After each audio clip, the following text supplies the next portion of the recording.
Good evening. You are watching the news from the Sultanate of Oman Television. First, the headlines. More than 500,000 students begin the new academic year 2016-2017 today.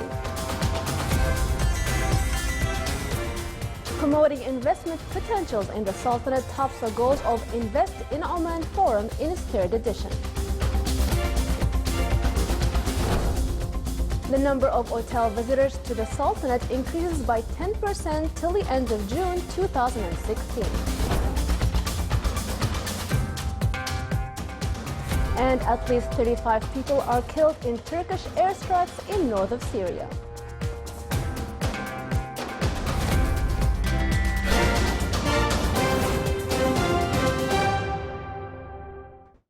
Those were the headlines. Now for the news in detail. The new academic year 2016-2017 began today in various governmental schools in the Sultanate as the Directorates General of Education in the governorates completed their preparation to receive the male and female students. As many as 572,990 students began their new academic year today, with an increase of 32,922 students over the last year, including 290,219 male students and 282,771 female students at 1,103 government schools. This year, the number of teachers stands at 56,607 male and female teachers. Promoting investment potentials in the Sultanate to Arab private sector society topped the goals of Invest in Oman Forum. The two-day forum is organized by Oman Chamber of Commerce and Industry in cooperation with the General Union of Chambers of Commerce, Industry and Agriculture for Arab countries. The forum, which was announced during a press conference, will be held on 27th and 28th of September. It will discuss a number of topics related to the investment climate in the Sultanate, in addition to investment opportunities. The first day of the forum is slated for two sessions entitled Economic Vision and Investment Structure and Free Economic Zones and Available Investment Opportunities. The second day will include sessions that review investment opportunities in various fields such as food security, services, industry, and mining sectors. The total number of guests at 3-, 4-, and 5-star hotels rose by the end of June 2016, reaching 650,000 guests with an increase by 10.6% compared to 590,000 guests same period last year. As per the statistical bulletin issued by the National Center for Statistics and Information, the number of Omani guests exceeded 200,000 by the end of June 2016. Compared to 188,000 guests same period last year, recording an increase by 13%. The latest statistics show that Gulf guests recorded an increase by 6% to reach around 59,000 persons. Meanwhile, the European guests reached more than 132,000 by June 2016, achieving an increase rate by 16% compared to the same period last year.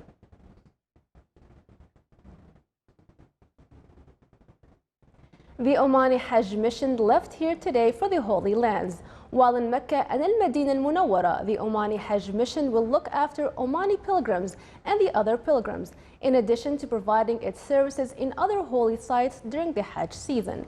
The mission comprised a delegation of Iftah and religious counseling, administrative and financial delegation, the delegation supervising the contractors, medical delegation, the delegation of the Royal Oman Police, media delegation, and scouts delegation.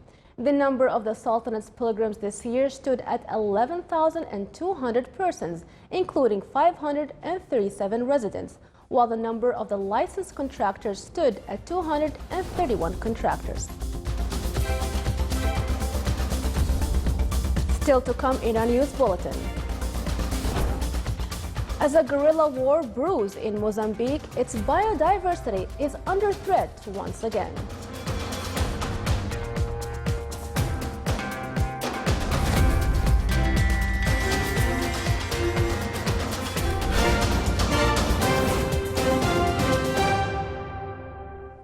هنا الرائحة العالقة بالذاكرة. تأخذنا دهشة مختلفة لتبهرنا بجمالها الآسر حيث ملتقى الأسرة. امنح نفسك شغف التجربة، فهنا حكاية الجمال لا تنتهي. مهرجان صلال السياحي 2016 من 15 من يوليو إلى 31 من أغسطس. عمان، المحبة والوئام.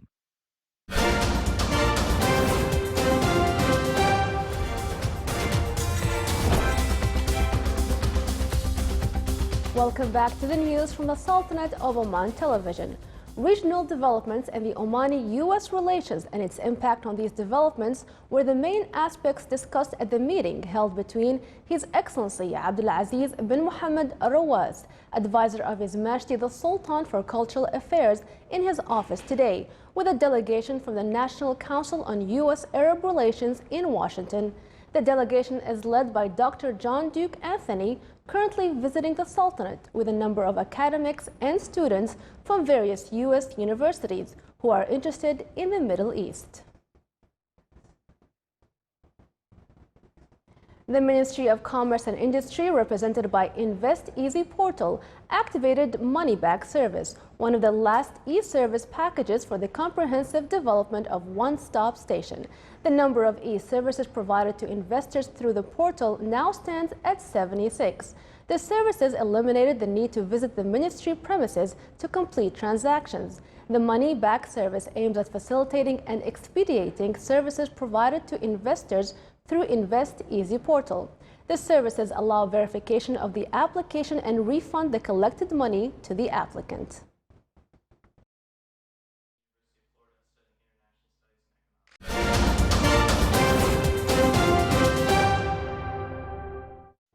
Turkey-backed Syrian rebels seized a number of villages and towns from Kurdish-led forces in northern Syria today, amid Turkish airstrikes and shelling that killed at least 35 people, mostly civilians. According to rebels and a monitoring group, Turkey sent tanks across the border to help Syrian rebels drive the Daesh group out of the frontier town of Jarablus last week, in a dramatic escalation of its involvement in the Syrian civil war.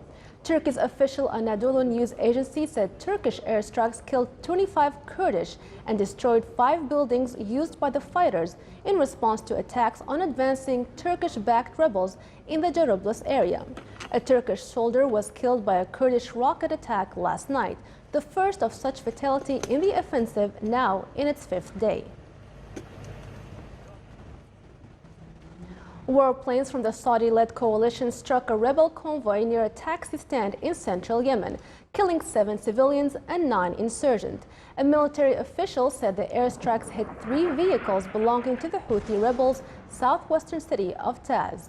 Medical sources said hospitals in Taz received the bodies of 7 civilians, while military sources said 9 rebels were killed and 14 people were wounded.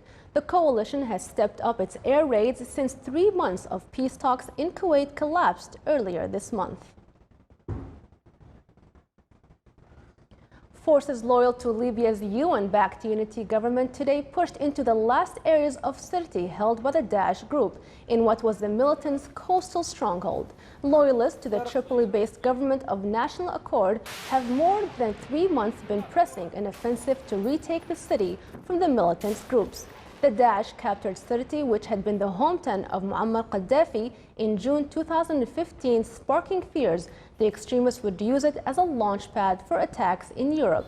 18 loyalists had been killed and 120 others wounded in clashes since the start of today's offensive.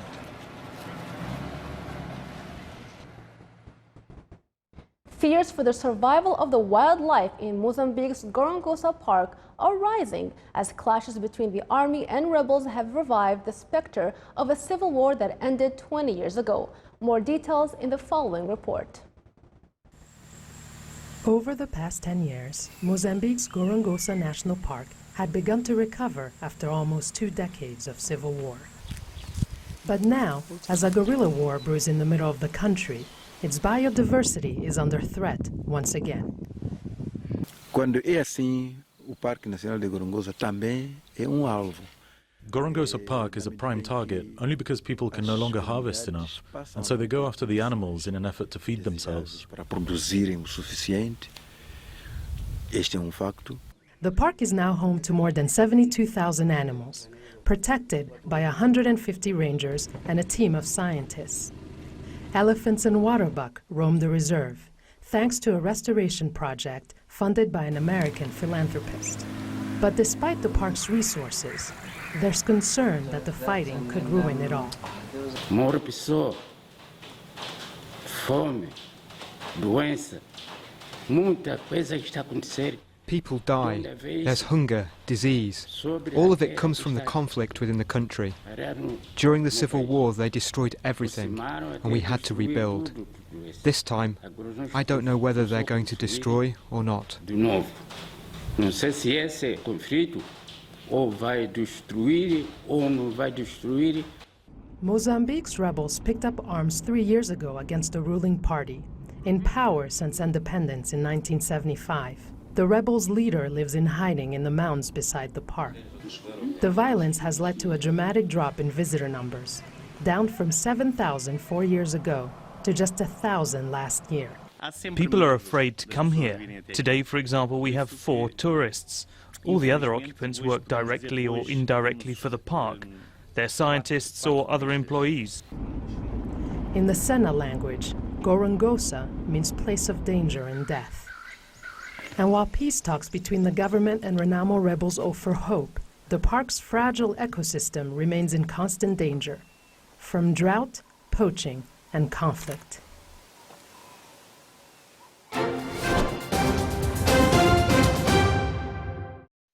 Now for the general weather forecast around the Sultanate.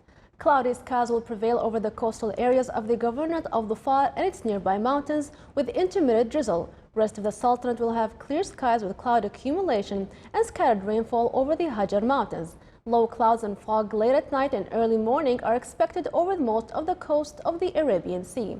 Winds will be easterly to northeasterly light to moderate over the coast of the Sea of Oman, while on the coastal areas of the Arabian Sea, it will be southwesterly moderate to active.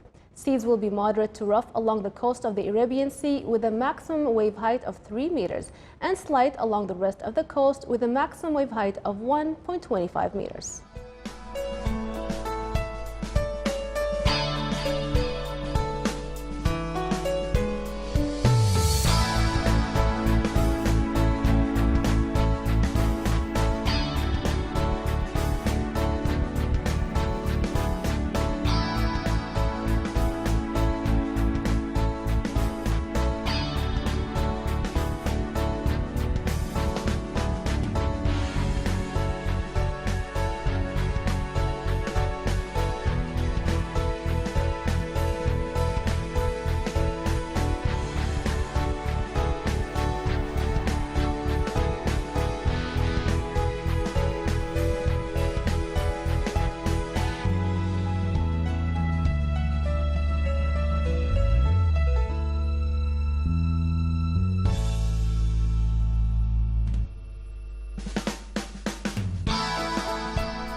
This is the Sultanate of Oman television. Before we end tonight's bulletin, here are the main points once again. More than 500,000 students begin the new academic year 2016-2017 today. Promoting investment potentials in the Sultanate tops the goals of Invest in Oman Forum in its 3rd edition. The number of hotel visitors to the Sultanate increases by 10% till the end of June 2016. And at least 35 people are killed in Turkish airstrikes in north of Syria. With that, we come to the end of tonight's news bulletin. From all of us here at the newsroom and the studios, it's good night.